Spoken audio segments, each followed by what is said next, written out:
Looking for a way to catch and print exceptions instead of crashing? This video is all about learning how to do that. There is a saying in the software development world: bugs never come out till we give out our code to the client. The problem in Python is, whenever an exception occurs, the program simply crashes. Normally during the development phase, we can just use the error message to figure out what the problem is and fix it. But if the crash happens at the client's place, there's no way of knowing what the bug was. But if we could print the exceptions that occur into a log file, then when the client comes with a complaint, our lives would be a whole lot easier, as we can just look through the log file and figure out what went wrong. Once we know what the problem is, fixing it should be a piece of cake. Alright, let's go ahead and learn how to do that. Let's start with an example. In this Python script, we have a single line of code where we divide the number 5 by the number 0.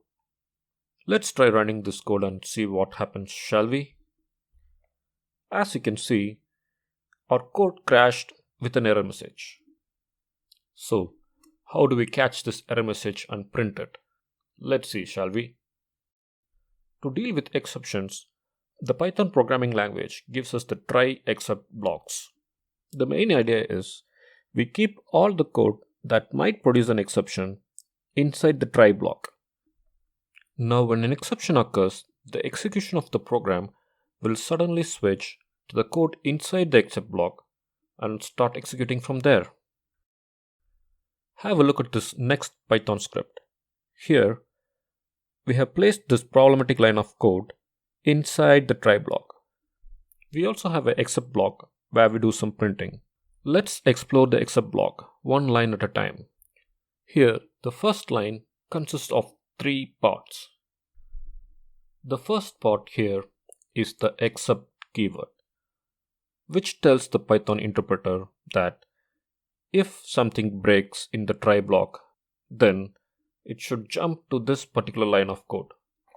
The second word here, zero division error, is the name of the exception type that we are trying to catch.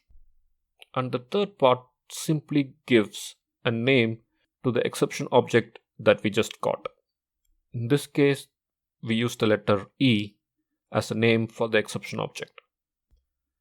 In the next line, we have a print statement which simply prints out whatever is contained in this exception object E. Let's run this code and see what happens. Okay, so as you can see, this time we prevented the crash. Instead, we printed out a single line of message. And if you look closely, this line of text is the same one as the last line of the error message that got printed out when our program crashed. If you're liking this video so far, be sure to hit like and subscribe to support our channel. Alright, back to the topic. You can also customize the error message to say whatever you want it to say, like in this next example. Running this code will produce an output like this. So your imagination is the limit when it comes to customizing this error message.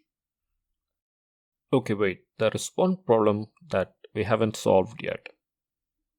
All the examples we've seen so far, we knew that the exception we are trying to catch is zero division error. But what if we have no idea what exceptions might be thrown by our code? Python gives us the simple trick to handle such situations. Here, instead of using the word zero division error, we can use the word exception. Now, no matter what type of exception occurs in the try block, it will always be caught by our except block. Let's take a look at a couple of examples to see what I mean.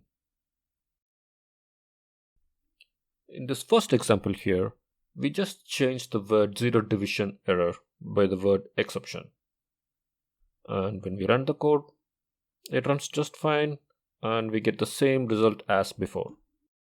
And now, to mix things up a bit, let's try to force a file not found error, shall we? In this example, we are trying to open a non-existent file. As you can see, our except block caught the exception and printed out the exception message. So, how did this magic happen? It works this way because both file not found error and zero division error are inherited from the base class exception.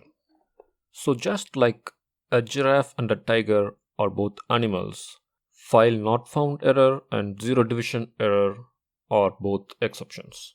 And since all the exceptions in Python are derived from this exception base class, we can use it to catch all sort of exceptions that might occur in our code.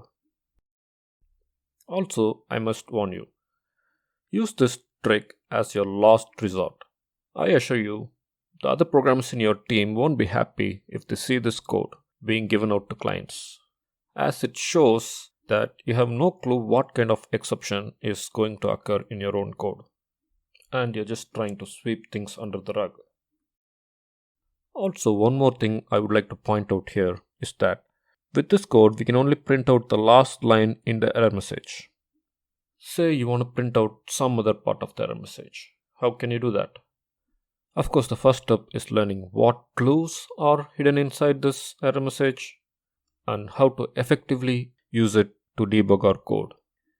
We have a very interesting video on the topic which you can find here. And on that note, I will end this video. If you found this video useful, be sure to hit like and subscribe to help us grow our channel. Also, be sure to visit our website embeddedinventor.com for some interesting articles in Python. I will see you in the next one.